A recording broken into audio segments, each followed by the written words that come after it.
लंबे समय से ईरान का वो एक चैनल है कम्युनिकेशन का। But back to Munir and all, और उसके बाद फिर ये हुआ जो ऑपरेशन सिंदूर वापस आई, उसमें नोबेल प्राइज कह दिया। तो केवल बात ये नहीं है कि आप फ्लैटरी करके किसी को यहां बैठ के ताली बजा के कर दो, इन्होंने कॉन्क्रीट गोटियां खेली हैं, उसका एडवांटेज ले रहे हैं। इसी पॉइंट पे जब कॉन्क्रीट गोटियां खेली हैं, ये तो एक hey guys, welcome back to our channel. तो ऐसा बोला जाता है कि जो पाकिस्तान है वो लैंड है ट्राइबल किसका है लैंड ऑफ वॉरियर ट्राइब्स। ठीक है, 1 2 3 start. Hey guys, welcome back to our channel. तो ऐसा बोला जाता है ना, जो पाकिस्तान है वो लैंड है वॉरियर ट्राइब्स का, और जो इंडिया उसको कम्पीट नहीं कर सकता। तो ऐसा क्यों बोला गया है कि वो हम लोग इस वीडियो को देखकर पता लगेगा। सो फिर आप भी देखिए, हम भी देखते हैं। Let's start. व्यक्तित्व को आसिफ मुनीर पहचान गए। ये व्यक्ति तारीफ पसंद व्यक्ति है, ये आत्ममुग्ध व्यक्ति है। अगर मैं और ज्यादा बोलूं कि इनको आप कहो कि आप नोबेल पीस के विजेता हैं तो आप हैं, वो बिलीव करने लगते हैं। क्योंकि आपने अपनी पुस्तक में पूरी ट्रंप के ऊपर, अगर मैं सही हूं तो लगभग पेजेस गिनूं 750 पेज की पुस्तक लिख दी है। क्या आपने इनके इस व्यक्तित्व को डिकोड किया कि अल्टीमेटली उन्हें इस तरह से तो कोई भी फूल बना सकता है? क्या ऐसी स्थिति नहीं है कि ट्रंप आप महान हो एक बढ़िया सी आरती लिख करके जिंगल बजवा देते हैं? मतलब ट्रंप इतने बेवकूफ हैं कि उन्हें कोई भी इस तरह से चढ़ाएगा कि आप महान हो, वो चढ़ जाएंगे। शहबाज शरीफ खुश होकर के कहेंगे सर नहीं आप नोबेल पीस के बिल्कुल कंटेंडर हैं, आपको मिलना चाहिए। और वो इस बात को यकीन में मान लेंगे कि तुम बहुत सही आदमी हो। क्या उन्हें यह नजर नहीं आता कि भारत जैसी अर्थव्यवस्था बगल में खड़ी है, वो किसका साथ देकर क्या हो रहे हैं, क्या पा रहे हैं? आज व्यापारियों को लेकर के चाइना पहुंचते हैं, खुद की अपनी बड़ी जीत दिखाते हैं। उन व्यापारियों को पाकिस्तान की नहीं भारत की जरूरत है। वो भारत के कंपैरिजन में पाकिस्तान को विश्व पटल पर लेकर चलते हैं। कैसे देखते हैं आप इसको? Couple of things. वन, मैं कहूंगा, और एक होता है नो दाई एनिमी। मुनीर ने मेरे विचार से एक स्मार्ट गेम खेली है। ये केवल शब्द नहीं है कि फ्लैटरी करी। जब ट्रंप इलेक्ट हुआ और ऑफिस लिया 20 जनवरी को, उसी के 5 दिन के अंदर पाकिस्तान की आईएसआई ने और इन्होंने जो काबुल ब्लास्ट में जो अमेरिकन मरीन्स मारे गए थे, उसका जो नंबर 1 अक्यूज था, उसको पकड़ के अमेरिका को भिजवा दिया। ट्रंप ने जब अपनी पहली स्पीच दी, आई थिंक 6 या 7 दिन बाद, उसमें उसने कहा आई थैंक पाकिस्तान कि इन्होंने उस टेररिस्ट को हमें हैंड ओवर कर दिया है। इन्होंने शुरुआत वहां से करी।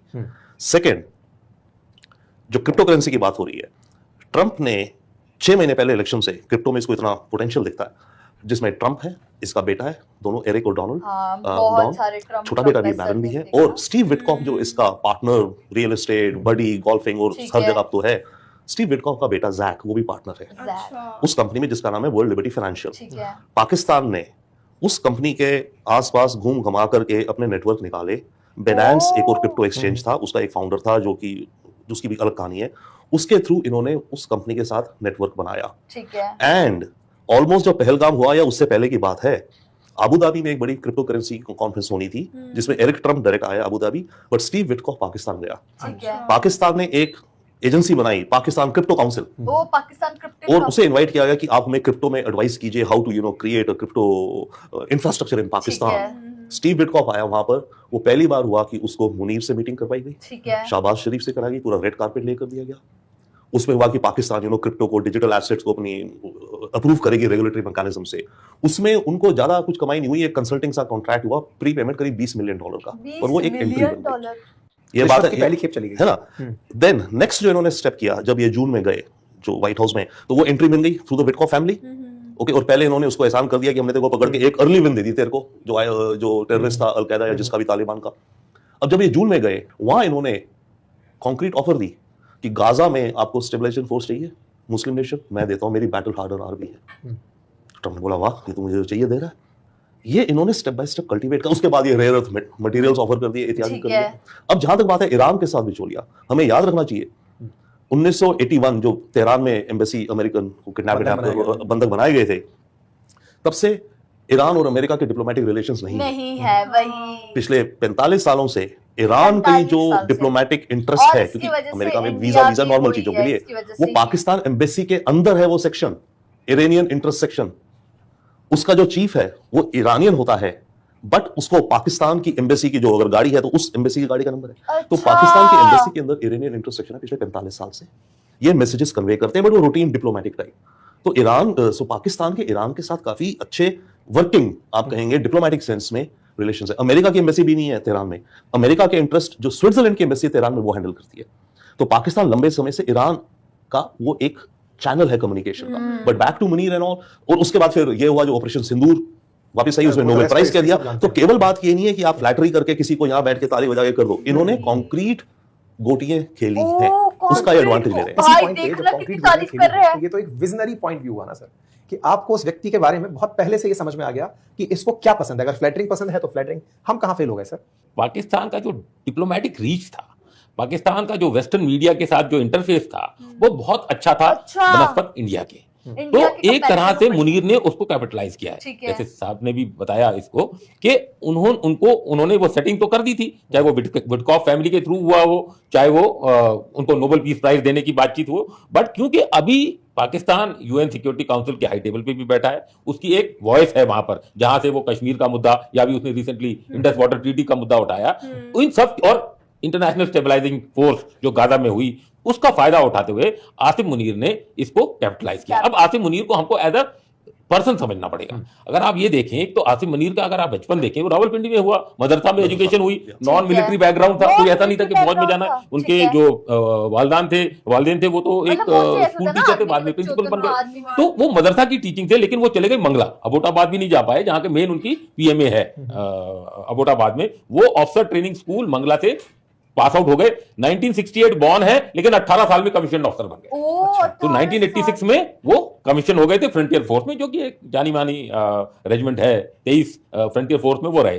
और उनकी जो ग्रोथ हुई वो इसलिए शुरू हुई क्योंकि वो बहुत ही इंडस्ट्रियस और बहुत ही हार्ड वर्किंग शुरू से थे। सोर्ड ऑफ ऑनर, मतलब नंबर 1 मेरिट में वो पास आउट हुए, जब 18 साल के वो अफसर बन के आए तो वो नंबर 1 थे, सोर्ड ऑफ ऑनर उनको मिला। और फिर कुछ ऐसी डेस्टिनी बनती रही कि उन्होंने जब सऊदी अरेबिया में थे तो वहां हाफिज का वो ले लिया, कुरान पूरी जो मेमोराइज कर लेता है तो उसको हाफिज कुरान बोलते हैं, तो उन्होंने वो उसका पूरा फायदा उठाया। As a brigadier he was in there. Then उन्होंने जो वर्ल्ड पॉलिटिक या रियल पॉलिटिक की जो तालीम हासिल की वो खुद हासिल की। एक कोर्स, लंबा कोर्स उन्होंने मलेशिया में किया, एक लंबा कोर्स उन्होंने जापान में किया। तो उनका जो विजन था वो बढ़ा काफी। फिर जो डेस्टिनी ऐसा भाग लेगी, जब वो फोर्स कमांडर थे नदर्न एरियाज के, जिसमें गिलगित बाल्टिस्तान और पीओके भी आता है, तो वो डायरेक्टली बाजवा साहब के अंडर थे, जब बाजवा साहब खुद 10 कोर कमांडर थे, जिसका हेडक्वार्टर रावलपिंडी में। तो उनकी जो वहां से वो थोड़ी सी एसेंडेंसी शुरू हुई। फिर डीए रहे जब सऊदी अरेबिया में, वहां उनका और जो व्यक्तित्व है और बढ़ा। उसके बाद आप ये देखें कि एक ये अलोन चीफ हैं जिन्होंने डीजी एमआई भी रहे, मिलिट्री इंटेलिजेंस, और डीजी आईएसआई भी रहे। तो ये दोनों डीजी का काम किया, इन्होंने क्वार्टर मास्टर जनरल भी कमांड किया, इन्होंने पंजाब में गुजरांवाला में एक कोर कमांड की और सीनियर मोस्ट थे। तो इन्होंने अपने कार्ड्स पत्ते ठीक खेले पाकिस्तान में कि उनको रिटायर होने से एक दिन पहले नवाज शरीफ ने उठा के, और उनकी जो रिटायर होने वाले थे उनकी जो एप्लीकेशन जाती है इनकी कि रिटायरमेंट की एप्लीकेशन, उसको रद्द करके उनको 29 नवंबर को चीफ बना दिया, सीनियर मोस्ट थे।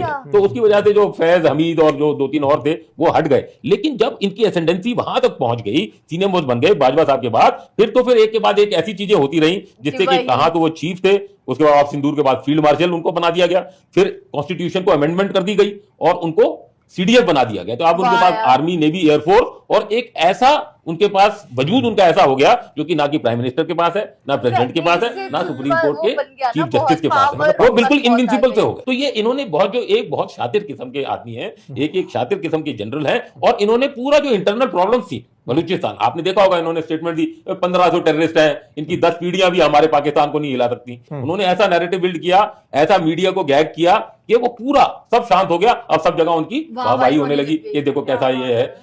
तो एक ये बहुत शातिर किस्म के इंसान थे जिन्होंने पहचाना ट्रंप कि अगर मैं उनकी ईगो को सैचुएट करता हूं, अगर मैं उनको बूस्ट करता हूं, तो उसमें पाकिस्तान का फायदा है। उन्होंने पाकिस्तान फर्स्ट की पॉलिसी इख्तियार की। वो तो खैर पाकिस्तान का मेन थीम है ही, लेकिन आपने बहुत अच्छे से आसिम मुनीर को आज के इस सत्र में डिस्कस किया। और मैं अभी थोड़ा आपके बारे में पढ़ रहा था, आप भी डिफेंस अटैच ही रहे हैं। हाँ, मैं 3 साल इस्लामाबाद में रहा। आपके कुछ एक्सपीरियंस हैं जो आसिम मुनीर के साथ रहे हों, या फिर बाजवा या फिर उनसे पहले वाले जो प्रेसिडेंट्स रहे हैं उनके लिए? नहीं, मेरे आसिम मुनीर साहब से मैं नहीं मिला, लेकिन तब रहील शरीफ साहब चीफ थे, उनसे 1-2 बार मेरी गुफ्तगू हुई। और जनरल बाजवा जो थे वो तब कोर कमांडर थे, फिर उसके बाद वो जीएचक्यू में आ गए थे, और उसके बाद चीफ भी जब बने तब तक मैं वहीं था, तो उनसे ज्यादा रास्ता हुआ। अगर जवान जो आप देखोगे वो तो बिल्कुल हार्ड ही है, बिल्कुल पंजाब के ले लो, चाहे आप वो पठान ले लो, चाहे वो बलूची ले लो, बिल्कुल उनकी तो प्राइड, ट्राइबल लॉयल्टी, उनका जो जज्बा है वो इंडियन आर्मी के जज्बे से कम नहीं है हमारे जवानों से। क्या पाकिस्तान अभी भी वो मतलब वो पार्टनर रहेगा अमेरिका के लिए जो ईरान के साथ मीडिएशन करा पाएगा, या फिर चाइना को टेबल पर लाया जाएगा? क्या लगता है आपके अंदर? पाकिस्तान रहेगा।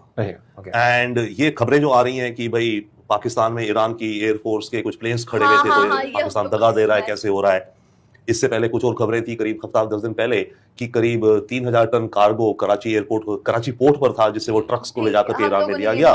तो यहाँ तो इकोनॉमिक एम्बार्गो लगा रखा है अमेरिका ने, और पाकिस्तान तो सामान भेज रहा है। पर बातें देखिए, ये गेम्स हैं। पाकिस्तान को ईरान के साथ अपनी गुडविल और भी बढ़ानी है, उसको कुछ और दिखाना है। तो जो ट्रक के जो कार्गो गए, अमेरिकन को क्या पता नहीं होगा? बिल्कुल पता था। पर वो इसलिए करा जा रहा है कि ताकि ईरान से फिर कुछ और खींचा जाए। ये भी जो प्लेन्स खड़े हैं यहाँ पर, अगर अमेरिका को पता नहीं होगा, अमेरिकन इंटेलिजेंस को, और उनकी एग्रीमेंट के बिना नहीं होगा, बिल्कुल हुआ होगा उनकी एग्रीमेंट। ये खेल है ताकि ईरान को दिखाया जाए, पाकिस्तान दिखाए देखो मैं तुम्हारी भी कुछ मदद करता हूं। तो भाई जब इतनी नेगोशिएशन जो चल रही है, इतनी कॉम्प्लिकेटेड जो चीजें चल रही हैं, उनमें इस तरह के खेल तो होते ही हैं पीछे। तो I don't think Pakistan, in fact Trump ने भी कहा था 2 दिन पहले, आई थिंक इसी रिपोर्ट की जिक्र पे या कुछ और बात थी कि पाकिस्तान को आप क्या फिर भी अभी कंसीडर करते हैं? हाँ बिल्कुल। चाइना का जो रोल है विद रिस्पेक्ट टू ईरान वो अलग होगा। चाइना बहुत संभल के खेलेगा। चाइना ईरान को ज्यादा डायरेक्टली प्रेशर नहीं भी करेगा, क्योंकि चाइना के इंटरेस्ट में नहीं है कि ईरान पूरा दब जाए। चाइना को दिख रहा है कि अगर ईरान अमेरिकन स्फीयर में आ गया तो जो ऑयल वेनेजुएला से आता था चाइना को, वो सारा बंद हो गया या अमेरिकन कंट्रोल में आ गया। या ईरान का ऑयल भी अगर अमेरिका के कंट्रोल में आ गया तो कल को चाइना तो ऑयल सिक्योरिटी इनकी फंस जाएगी ना। परसों को कुछ होता है तो वेनेजुएला का तेल बंद करा देगा अमेरिका, ईरान का तेल बंद करवा देगा अमेरिका, सऊदी वाउदी ठीक है कुछ बेचे, वो तो चाइना की तो पूरी एनर्जी सिक्योरिटी गड़बड़ा जाएगी। तो चाइना के इंटरेस्ट में नहीं है कि ईरान फुल्ली कैपिटुलेट कर जाए। हाँ, चाइना कुछ उसको गाइड करेगा, statesman like, but the role of mediation जो चल रहा है वो मेरे ख्याल से पूरा पाकिस्तान का ही रहेगा। इसमें एक और चीज है, पाकिस्तान ने जो सऊदी अरेबिया के साथ डिफेंस एग्रीमेंट करी, बाय द वे बहुत खतरनाक है मेरे विचार से, ओके, कि एक पे अटैक मेरे पे अटैक, ओके। उसके जरिए पाकिस्तान ने ईरान को बोला कि देखो भाई आपने तो सऊदी पे अटैक करा है, अब मेरी सऊदी अरेबिया से डील है कि उस पे अटैक है तो मुझे आप पे करना पड़ेगा। तो मैं करना नहीं चाहता, हम और आपके तो बड़े अच्छे रिश्ते हैं, तो प्लीज आप सीज फायर के लिए मान जाओ, प्लीज आप हॉर्मुज खोलने को कर जाओ। तो वो रिवर्स साइकोलॉजी खेल रहा है ना कि ईरान भाई ठीक है मैं आपसे मेरे रिश्ते हैं, मैं करना तो नहीं चाहता आप पे अटैक, पर मैं क्या करूं, आपने सऊदी पे करा तो सऊदी मेरे तो बनता है ना एग्रीमेंट, मेरे को करना पड़ेगा, तो मेरे को आप पे अटैक करना पड़ेगा, और वहां पे आप कुछ करो, आप कुछ कम करो। तो ये गेम्स चल रही है। तो पाकिस्तान का मीडिएशन रहेगा फिलहाल जो दिखता है, and Pakistan is playing a critical role. Pakistan केवल दलाल नहीं है, ओके, दलाल जैसे भी गए नेगेटिव में नहीं, मतलब पाकिस्तान मतलब दोनों साइड्स को ब्रिज भी कर रहा है, पर पाकिस्तान खुद भी प्लेयर है इस खेल में। देखा जाए लिटरली हम लोगों को तारीफ ही सुनने के लिए मिली, और ये हम लोगों को पता लगा कि कैसे बोला गया है कि जो पाकिस्तान है उसको बोला गया है कि इट इज अ प्लेयर, ठीक है। उनको पता है कि जो ईरान और ये जो कॉन्फ्लिक्ट है उसमें बोल दिया कि ये मीडिएटर का रोल प्ले कर रहा है सबसे पहले तो, और वो कोई मतलब कि बच्चा नहीं है जो हम लोग सोच रहे हैं। और फिर हम लोगों को आसिर मुनीर के बारे में पता लगा, उनकी काइंड ऑफ हिस्ट्री पता लगी हम लोगों को कि वो नॉन अकेडमी उससे मिलिट्री बैकग्राउंड से बिलोंग करते, फिर कैसे कैसे वो 18 साल की उम्र में बने, फिर उसके बाद वो जहाँ पे उनका रिटायरमेंट होने वाला था उससे एक दिन बाद वो चीफ बन गए, उनका जो रिटायरमेंट है वो कैंसिल करा दिया, और उनके हिस्ट्री के बारे में पता लगा। तो देखा जाए ना लिटरली हम लोगों को ये तो पता लग गया कि भाई जो लैंड है वॉरियर की ही है पाकिस्तान, एक्चुअली एक से बढ़कर एक है यहाँ पे। और जो मार्शल की बात करेगी, फील्ड मार्शल, उनका भी बोला गया कि कैसे वो जो ट्रम्प की ईगो सेटिस्फाई उन्होंने कर ली कि उनकी तारीफें करके उनको नोबेल प्राइज के लिए नॉमिनेट करके, और अब भाई ट्रम्प बोल रहा है पाकिस्तान के उस पर चल रहा है कहीं ना कहीं थोड़ा थोड़ा, और अभी पाकिस्तान मीडिएटर का रोल भी प्ले कर रहा है, तो वो भी कहीं ना कहीं अमेरिका से और क्लोज आ गया। एग्जैक्टली वो तो हमें पता ही है कि जो मतलब पाकिस्तान है उसका लाइक अमेरिका के साथ फिर भी कहीं ना कहीं ठीक ही है रिलेशनशिप, बट अगर हम इंडिया की बात इस करें अब तो कुछ ज्यादा ही हो गया ही। हाँ, मतलब अगर हम इंडिया की बात करें तो इंडिया का तो बहुत ही ज्यादा खराब हो चुका है, जो हमें पता है कि मतलब हमें बुरा भी लगता है, क्योंकि मतलब ईरान हो गया या कुछ हमने पिछली वीडियो में भी देखा कि वो as an mediator role play करके उसने कितना ज्यादा ईरान से फायदा लिया है पाकिस्तान ने, इवन दो LNG मंगवाया है, सब कुछ चाइना में पहुंचाया, मतलब कितनी चीजें हुई हैं इन बिटवीन। वही तो आप लोगों को इस बारे में क्या कहना है कमेंट करके जरूर बताइएगा। तो वैसे ये था हमारा रिएक्शन, आप लोगों को कैसा लगा ये भी जरूर बताइएगा। अगर अच्छा लगे तो हमारी वीडियो को लाइक करिए, शेयर करिए, कमेंट करिए, और अगर इस चैनल पे न्यू तो सब्सक्राइब। बाकी हम लोगों ने अपने इंस्टाग्राम हैंडल का लिंक डिस्क्रिप्शन में दिया, अगर फॉलो करना चाहते हो तो कर सकते हो। बाय।